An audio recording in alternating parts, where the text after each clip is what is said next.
Welcome to your favorite YouTube channel, Cartoonist Kayfabe. My name is Ed Piskor. I'm Jim Rugg.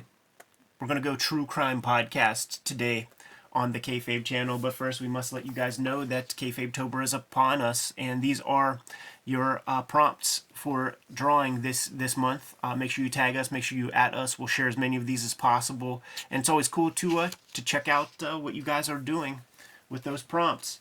We're a daily YouTube channel, and we have more than 1,500 videos to offer you as of this recording. Go to the front page of the Kayfabe YouTube page, hit the magnifying glass, search for your favorite comics, and we may have episodes about those comics, so check them out. We have a Patreon with several different levels of support. The highest level of support is the King Kayfaber option, and you get all videos before anybody else. Plus, you get access to this live stream recording session as we make these videos in real time. So get a leg up on the Kayfabe effect that way. And in some ways, this may be a Kayfabe affected book, because I've seen a couple of them pop up on eBay, and they're going for some big money, man. Only 1,000 produced. Maybe that's what this says. But this is ISSEI Sagawa, Cannibal Killer of Tokyo. Had a Vice documentary in some years back. I think he came into fashion again after Casey Anthony happened. You know, she gets off scot-free, and there would be all these articles about famous people who got off scot-free from things, and the top 5 people who got away from scot-free. That's where I first even heard about this cat. And there was a Vice documentary, ISSEI Sagawa, that kind of laid everything out, and in true crime podcast fashion, right? Like you could find a million podcasts talking about this deal. Foreign exchange student, he's in France, sick fucker, kills a fellow student, eats her, puts her remains into 2 suitcases, takes him down by like a riverside, walks away from him, and immediately gets caught. Like, some runners see the guy leave these bags, see that the bags are dripping. Hey, stop that guy! They get him immediately. He doesn't get anywhere. They're warehousing him in jail, and the people of France are like, we don't want our tax money be paying for this douchebag. And Nepo Baby, man, he had some family member that was a part of some political, had political sway in Japan. Some paperwork stuff happened, because this dude literally caught red-handed in transporting him back to Japan. That classic, a couple of boxes weren't checked. Some shit happened. This dude got to be free the rest of his life after being caught red-handed, and became a celebrity of sorts, a D-level celebrity. He would be on shows. He would be like, who's the analog, man? I'm trying to think of anybody that beat some rap and then went on to do... He's more famous than John Gotti, because, this dude would be on shows, this dude would be on TV. He made porn, but in that documentary, they showed his manga. Now, this dude's dead. You grab this manga, you're getting it off the aftermarket. $0 go to him. We're not making that dude any money. And we would not do such a thing. But as a cursed object, as a kind of one-of-a-kind comic, we dig deep, man. And the first time I went to Japan, I was hunting for this, because I was just curious what was going on inside of his mind, and what... This is a cross between Beavis and Pee Wee Herman. Right. What I was curious about, man, was just what's in this fella's head? What are these comics? It is such an unassuming cover. You know what I mean? I don't know what this says. Maybe right. It says, warning, don't read this. Right. Faint of heart or whatever. But just the cover image, you're not getting what you just described. Right. You're not communicating that to me from that cover image. And out of context, it looks like he's winking I got away with it. I think this might say something, because this is now a wall book at Mandarake. This is a glass case book, And when we were just there in May, it was in the Mandarake Akihabara, and Brian Moss saw it and was like, "Yeah, I'll get that one." And so the girl, it's the only time we ever had an interaction with anybody at any store where there was a human response from the clerk, because usually it's very fast and snappy. Here's the book, boom, then they're on to the next. She pulls it off, and she either recognized the name or she read this and was like looked at us like we were fucking like, "Are you sure you want this thing?" And he's like, "Oh yeah, I'm sure." Now he's that D-level celeb. Like when he was doing those porns and stuff, like one of the pornos that he did. This video is brought to you by the books that we make. Street Angel Princess of Poverty is my next release from Image Comics. This will be in comic book shops late November. You need to pre-order that one now. It collects all the Street Angel comics that are not in Street Angel Deadliest Girl Alive. I am self-publishing and will be selling these on jimrug.com in late October, October 26th. These go on sale. True Crime Funnies, 3 non-fiction stories, 1986 zine celebrating the biggest year in comics history, and BW, a collection of black and white explosion and self-published titles from the 80s, and Hulk Grand Design, my contribution to the Grand Design history, is basically sold out. So pick that one up if you haven't already added it and your store still has a copy. You want to grab that. Ed Piskor's Hip Hop Family Tree Omnibus, collecting all of the Hip Hop Family Tree, plus 140 extra pages, is now in finer bookstores and comic shops everywhere in one beautiful volume. Add that to your shelf before it's too late. X-Men Grand Design, the trilogy, collecting all 3 volumes of X-Men Grand Design, will be coming to comic shops in late November. Pre-order that one now. And finally, Ed Piskor's Red Room, Trigger Warnings, and the Antisocial Network are both available wherever you buy books or comics. And a 3rd volume, Crypto Killers, will be out in January. And now back to the video. Where he's dressed up like the big bad wolf, and she's dressed up like Little Red Riding Hood. Wow. He fucks her, and then they interview her afterward, and they're like, "Hey, do you know who you just fucked?" And then they tell her what the guy did and all the stuff that he did, and like you see these ladies cry and shit. It's so he's D-level famous. Like young people out there, they don't know who he is, man. So maybe there was something language here that made that lady kind of nervous. But we see the deal, right? He notices the derriere, and he's getting.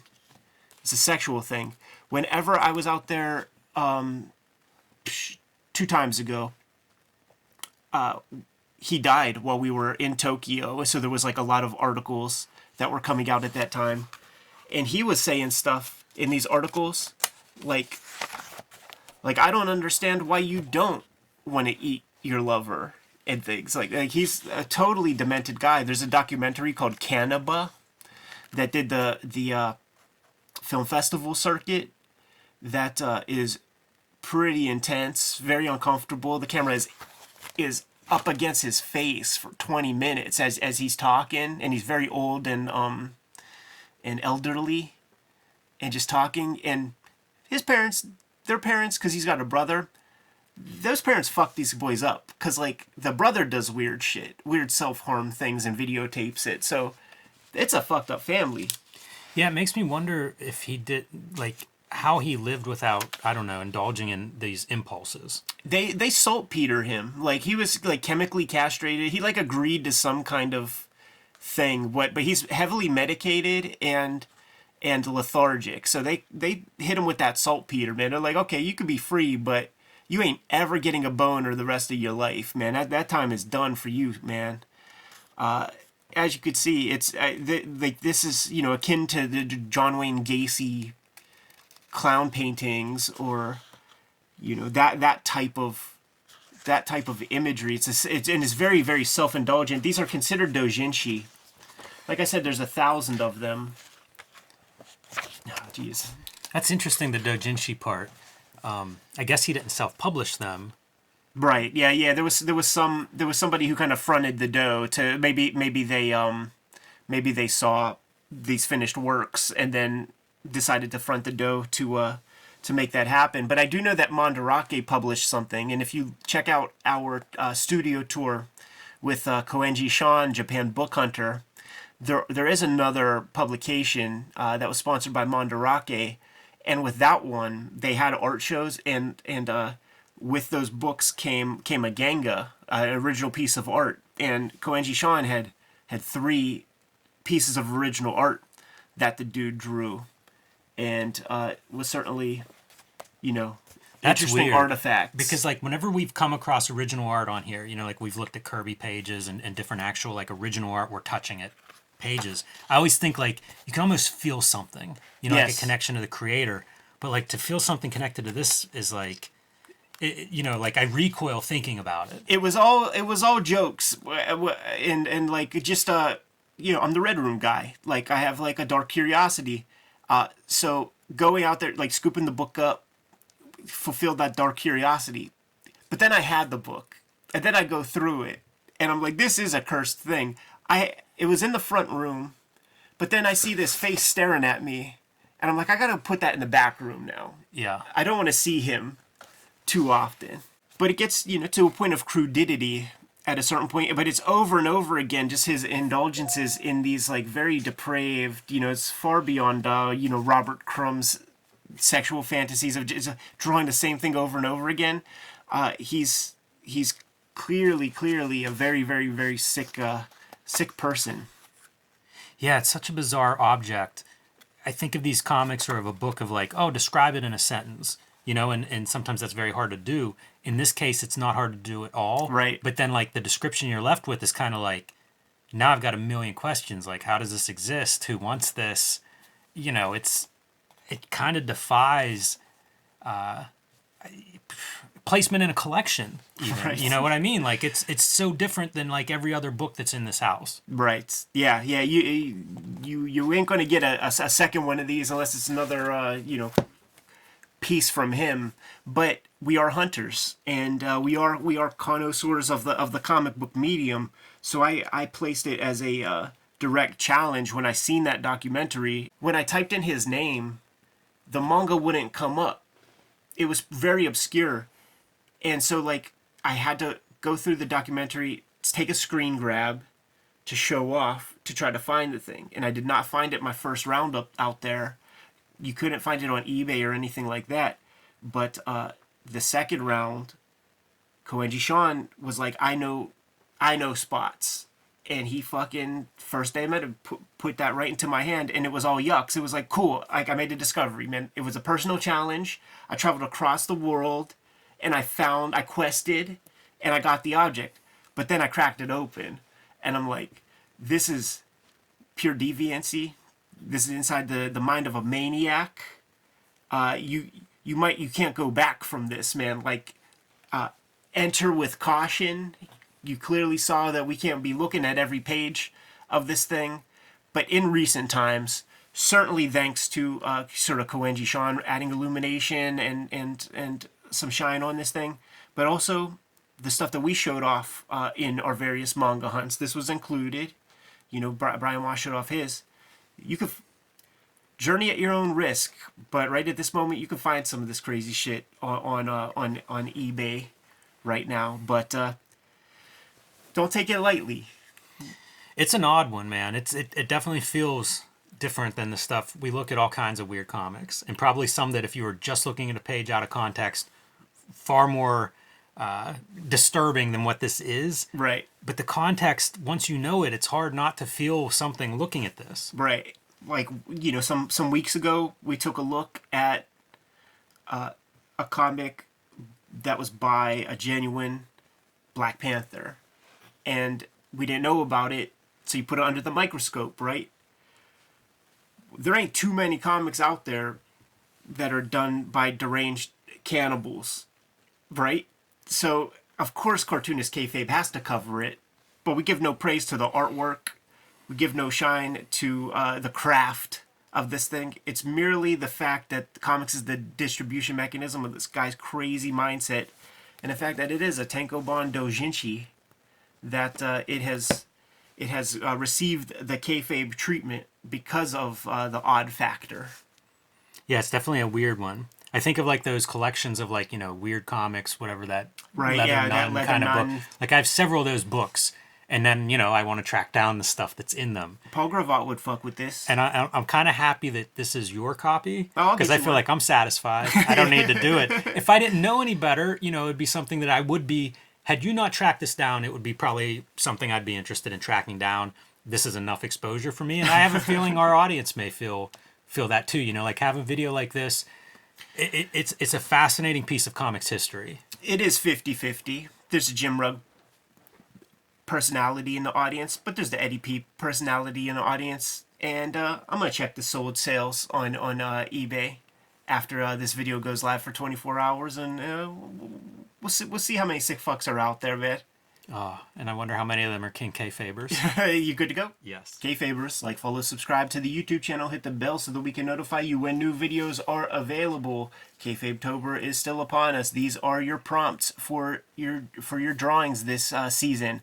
Make sure you add us, make sure you tag us in those images, make sure we see those images, and we are going to share and retweet as many of these as possible. The videos are brought to you in part by the patrons. The King Kayfabers on the Patreon get all the videos before anybody else, thus mitigating the kayfabe effect. We are a daily YouTube channel with more than 1,500 videos at your disposal. We might have talked about some of your favorites. So hit the search field in the front page of the Cartoonist Kayfabe channel. Search for your favorite comics. Check out those episodes. But if we didn't cover your favorite comics, you have to let us know what those comics are so that we can push those titles a little bit higher up on our to-read pile. Ultimately, the videos are brought to you by the books that we make. Jim Rugg and myself, we are working and functioning cartoonists. This is a healthy blend of our bibliography right now, but we're making stuff all the time. And that time is now. The Hip Hop Family Tree Omnibus is out in stores. Make sure you scoop this sucker up, man. It's the best book I ever made, collecting all 4 volumes of Hip Hop Family Tree inside of one handy gold foil hardcover with a bunch of new material. So even if you got those original volumes, there's plenty enough here to justify your purchase.